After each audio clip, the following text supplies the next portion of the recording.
Hey everyone, welcome back to the channel. Brendan here, aka Cliff Jumper, and I'd like to introduce you to Jinx, our new to us 2008 Mk5 R32. I got this from a good friend of mine who has been its careful curator for many years, and yes, he actually has taken this R32 to Wookiees on the Woods, so it's a legit Wookiees car.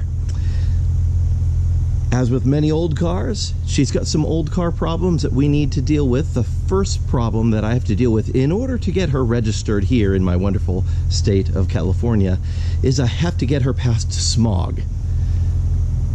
She's got 200,000 miles. It might be a challenge, so let's get into what we need to do to overcome this. Today we are going to be replacing all 4 oxygen sensors. Let's go.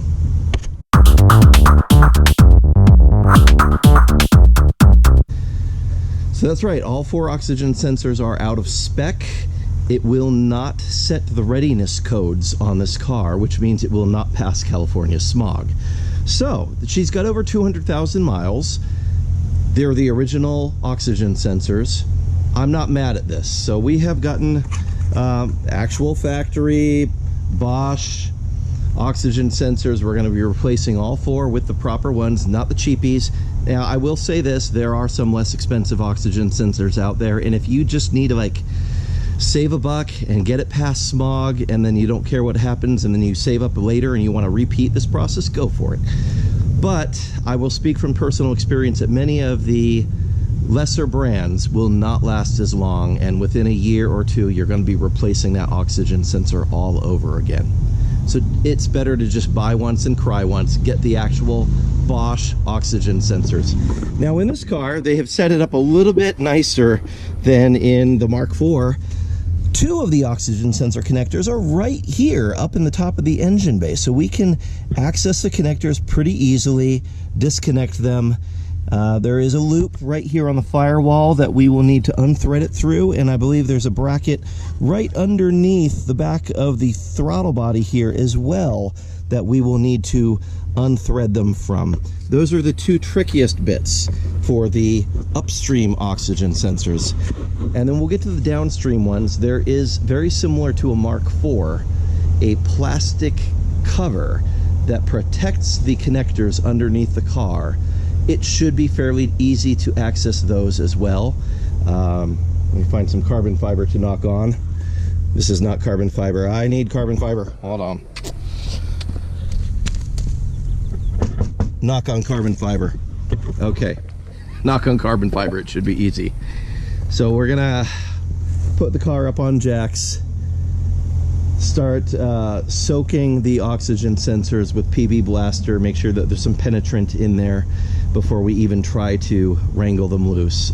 On my Corrado, I had to replace the factory oxygen sensors at about the same mileage, and they were rusted on so badly that I ended up having to take the car to an exhaust shop for them to use some specialty tools. They ended up cutting out the entire oxygen sensor bung on that car and welding in new bungs because it was so rusted and bad. So I haven't looked. I'm hopeful that that is not the case with these ones. We'll see. So let's get her up on jacks and take a peek underneath. 5 minutes later. All right, we have the car up on jack stands, properly supported. Now, whether you have a stock airbox or an aftermarket intake like this, you are going to need to remove it, move the mass airflow sensor out of the way, because you have to access the upstream oxygen sensors from right through here. So this is all got to come out of the way. 5 minutes later. Okay, the intake is out of the way, and we can see a straight shot down to the O2 sensors that are down in there. And yeah, we still are going to have to finagle our way through heater hoses and whatnot to get to them, but we'll use an extension, and it'll be one of them's right there. One of them's not bad at all, so I'm going to go ahead and nail that one with some PB Blaster, let it soak for a few. The other one is a little bit of a distance, but I can also nail that with a PB Blaster from here. So let that one soak as well, and then we should be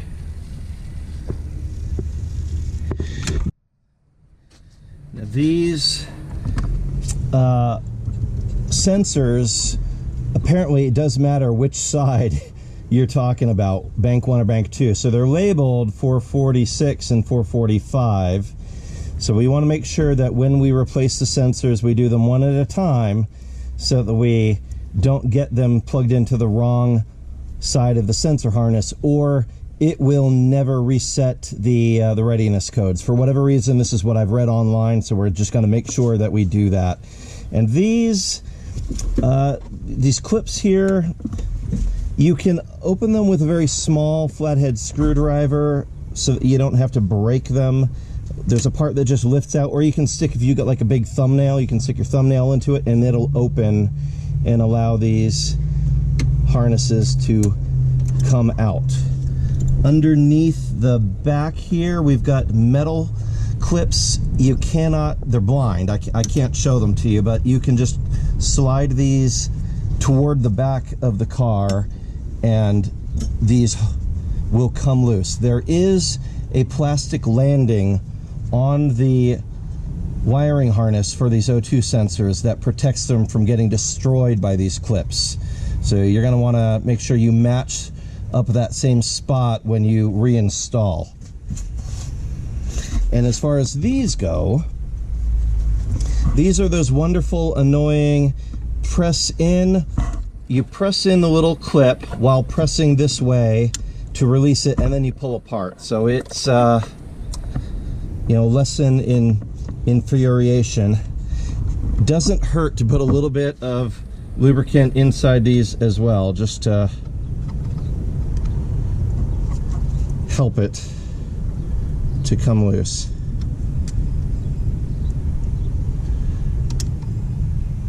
There we go.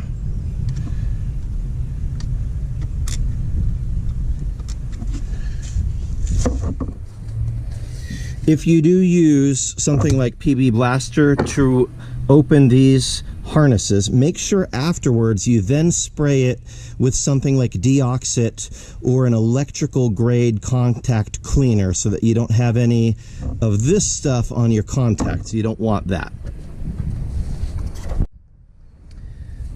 Now you should be able to, at least for the right upstream sensor, use like a small oxygen sensor tool with just a little breaker bar to reach down and get it. The filming angle is pretty horrible on this, so I apologize. I'm not going to be able to show you a whole lot, but you can see it right down there. That is our sensor, so more or less straight shot in there. I'll see if I can film it, but my arm's probably going to be in the way.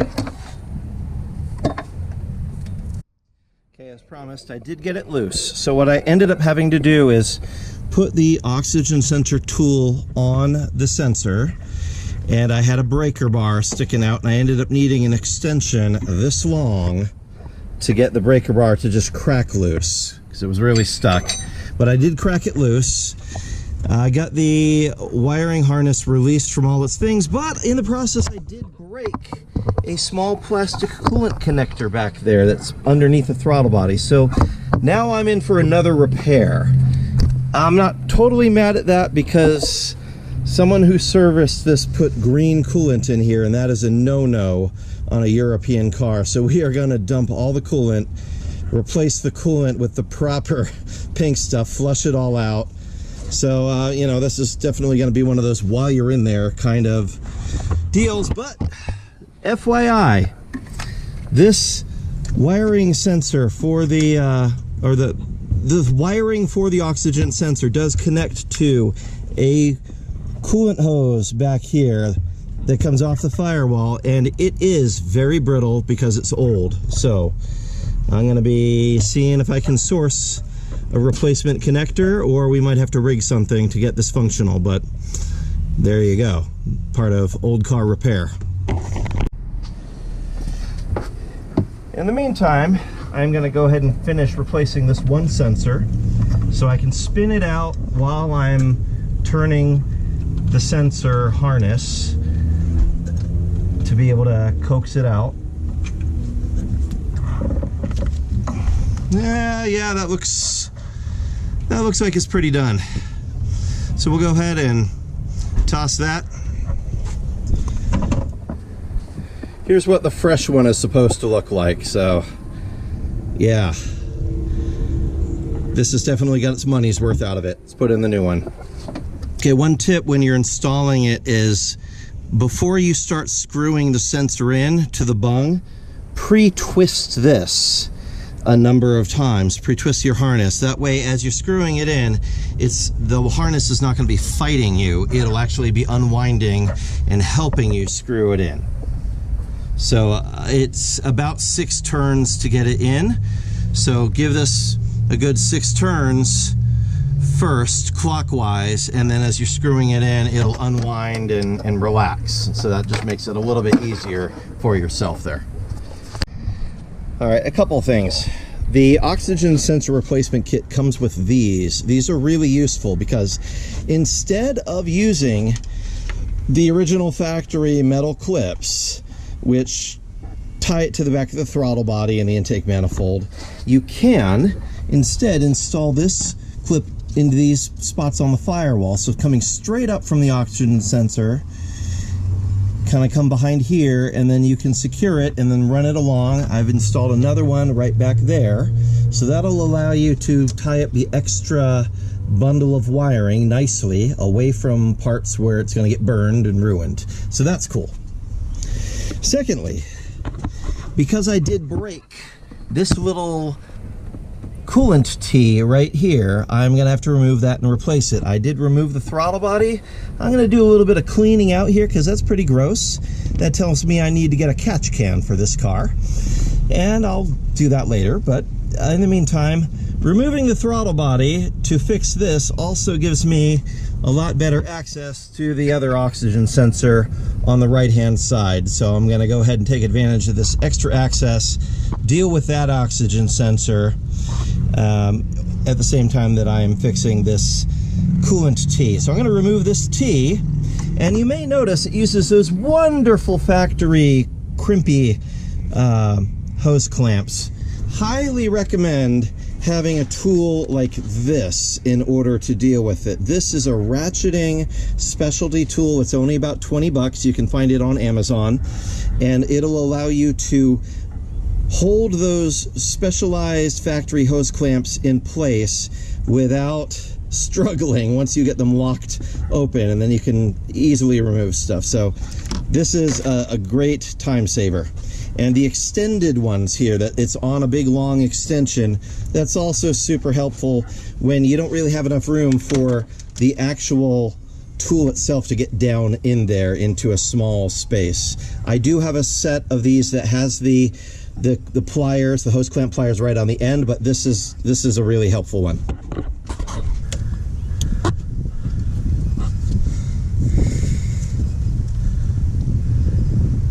See how that just opens them up, and then I can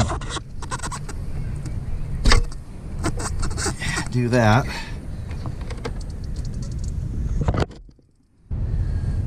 When you do have a small plastic nipple stuck in a hose, you can use a slightly larger screw than the inner diameter.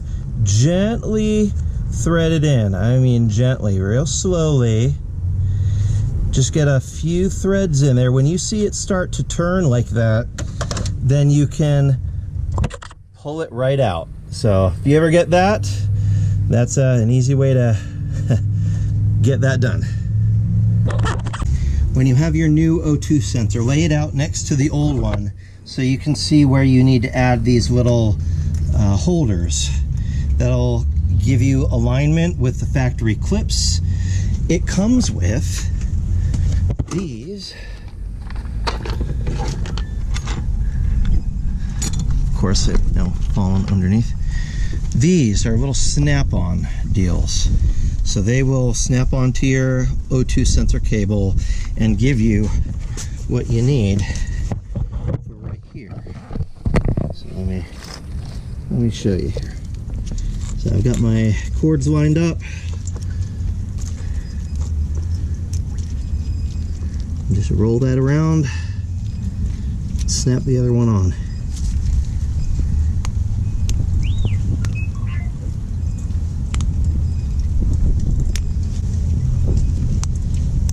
might take a little fiddling because there's holes that have to line up, but you can get it. And all tucked in there, and there we go. That's how that works. Do that in the other spot as well, right there. 2 hours later. Okay, so we have replaced that broken coolant T with a brass one, so that should buy us some time and be fine for a while. We also cleaned the throttle body quite a bit.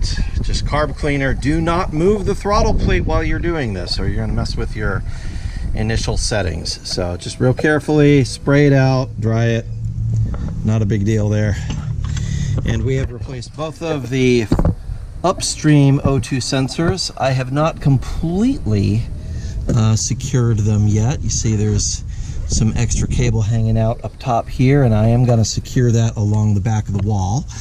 But first I'm going to reinstall the throttle body because it has a bracket for those cables to live on, and I want to give them that opportunity as I'm putting it together, just to keep them away from anything that might burn them or break them. 20 minutes later. All right, the top is all back together and sorted out. Now let's go deal with the after the cat oxygen sensors. Now, I had mentioned that, like the Mark IV, the Mark V has plastic protection over the wiring. However, I'm going to go over from the side so you can see this a little bit better, because coming from the front it's not working.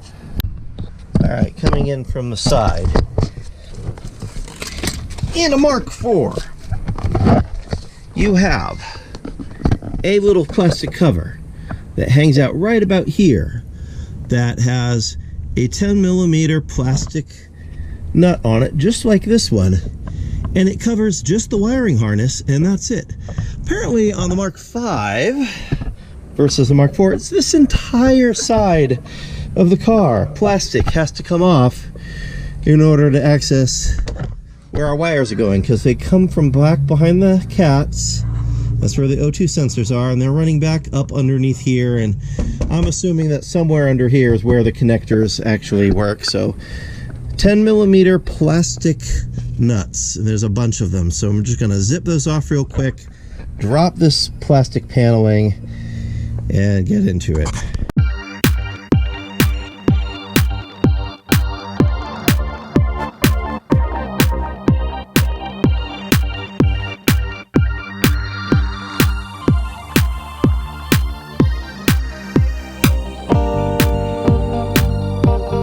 Right here we have our connectors for our oxygen sensors, so not too bad to get to.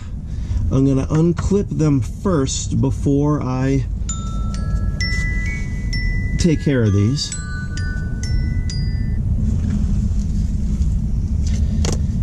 And yeah,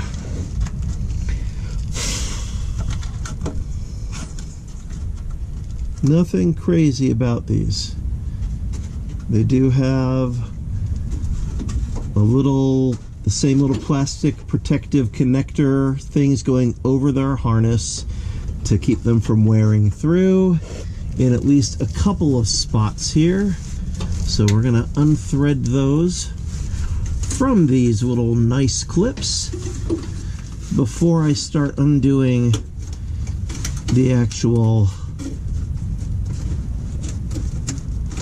oxygen sensor. All right, and I want to release these before I start unwinding the oxygen sensor as well. All right, same really annoying Volkswagen connector clips as always.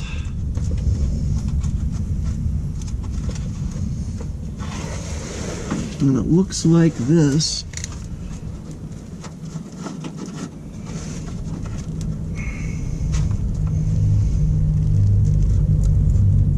Go.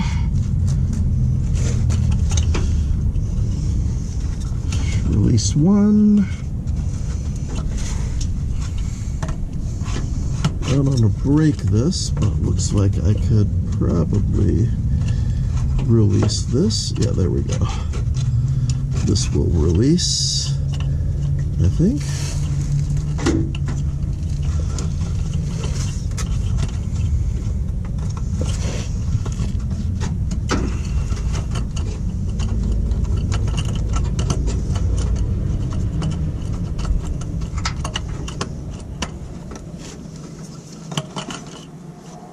There's one.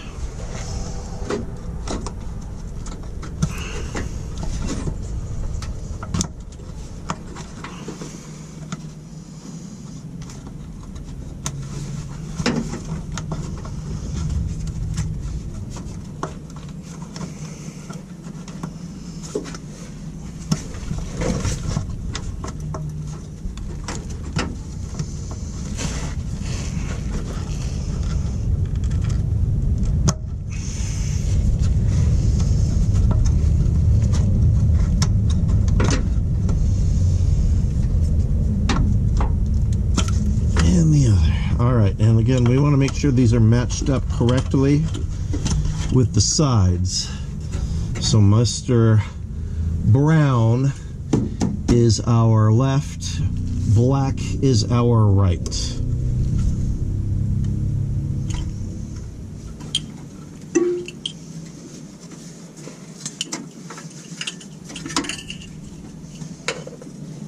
There we go. All right. So O2 sensor tool. To get up there, we should have a decent amount of access to get torque on these and get them off. Again, knock on carbon fiber, it should be all right. We shall see.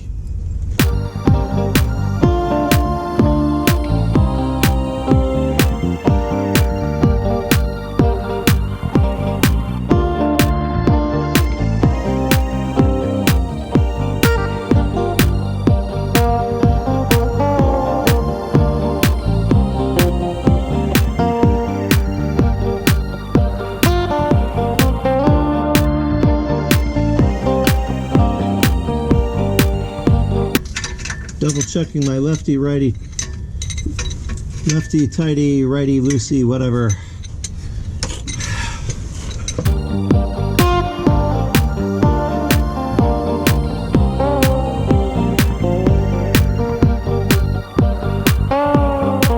Okay, here we go.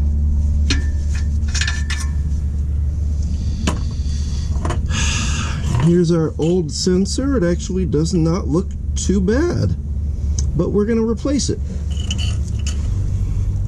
All right, new sensor going in place. Take one.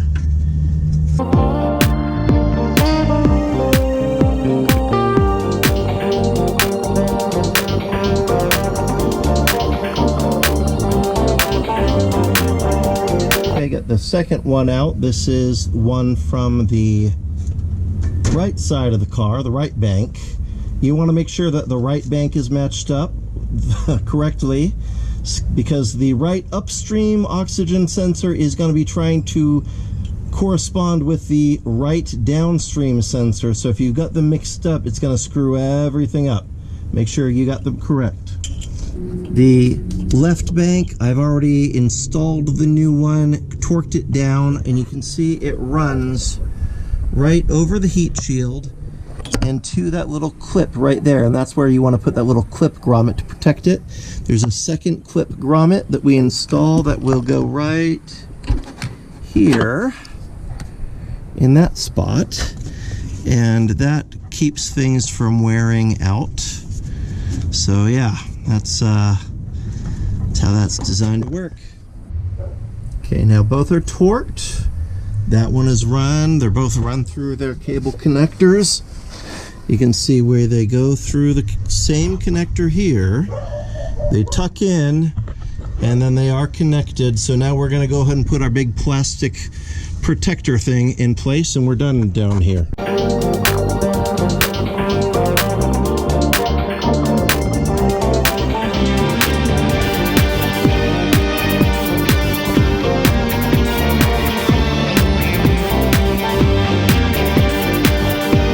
Well, Well, that, as they say, is that in terms of replacing all 4 O2 sensors on a Mk5 R32. Of course, the only thing left to do would be, if there were error codes, I would use VCDS or Blue Driver or something like that to clear the error codes and drive the car, and the O2 sensors will do their thing and the ECU will adapt and it will be happy.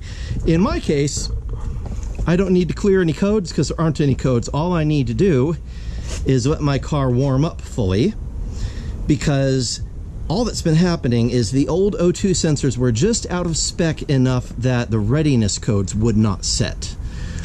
And reading through the Volkswagen repair manual, it says you want to do a cold start with new sensors and let them warm up to temperature, and that should automatically do the reset there.